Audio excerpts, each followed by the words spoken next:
अस्सलाम वालेकुम जी। की हाल जे सब ठीक ठाक जे ना। सुबह सुबह का टाइम है जी। असी सोचा जी भिंडी बना लीए। भिंडी अच्छे तरीके नाल असी धो लिता ते उस तो बाद जी असी नाश्ते की तैयारी करन लगे। नाश्ते की तैयारी करन लगे जिसने देखा तो गैस ही नहीं आ रही।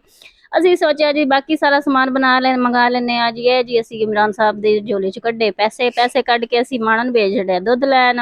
ये बाजी कहती कि मैं सैकल लैके जानी हाँ जी। ओदा चैन उतर गया। लो जी भज वगी हुण सैकल लैके।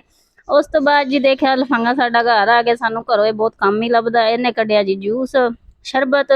शरबत असी जामे शीरी तुत मलंगा सारा कुछ पा के बनाया सी ते ये हुण जी पीण लगा ते गुड दा ओके दा मैसेज आ गया। उस तो बाद जी असी गैस चेक की नाश्ते लिए। हले तक साडा नाश्ता नहीं बनया।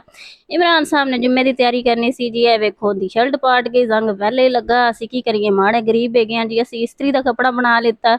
इमरान साहब ने फिर की कीता जी। उस तो बाद इस्त्री मांजन बह गया। इस्त्री लो जी साडा मुंडा फिर तो नस गया। असी दोबारा तो आ गए किचन च आए तो अगे देखा जी साडी गैस आ चुकी। फटाफट नाश्ता बना के भिंडी कट ली। कट के प्याज प्यूज तैयार करके जी असी उत्ते चढ़ा दी कढ़ाई। कढ़ाई च पा छड़िया घ्यो। साडी गैस हले भी मट्ठी मट्ठी आ रही सी ते असी विच फटाफट पा छड़ी भिंडी। भिंडी पाउण तो बाद असी टमाटर कट्टे। टमाटर कट के असी विच पा छड़े।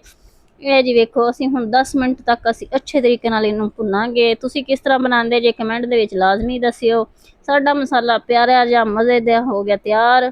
ਵਿੱਚ ਪਾ ਛੱਡੀ ਅਸੀਂ ਭਿੰਡੀ ਫਰਾਈ ਕਰਕੇ। ਹੁਣ ਅਸੀਂ ਇਹਨੂੰ ਅੱਛੇ ਤਰੀਕੇ ਨਾਲ ਮਿਕਸ ਕਰਾਂਗੇ। ਮਿਕਸ ਕਰਨ ਤੋਂ ਬਾਅਦ ਇੱਦਾਂ ਤੁਸੀਂ ਆਪੇ ਵੇਖੋਗੇ ਕਲਰ ਕਿਸ ਤਰ੍ਹਾਂ ਚੇਂਜ ਹੁੰਦਾ। ਅਸੀਂ ਫਟਾਫਟ ਨਾਲ ਹੀ ਰੋਟੀਆਂ ਬਣਾ ਲਿੱਤੀਆਂ।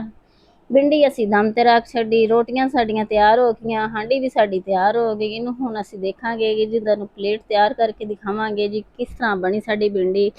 और फातिमा नू असी चेक करावांगे। तुसी की देखण दे जे जल्दी जल्दी लाइक करो, सब्सक्राइब करो और प्यारा जिहा कमेंट करो।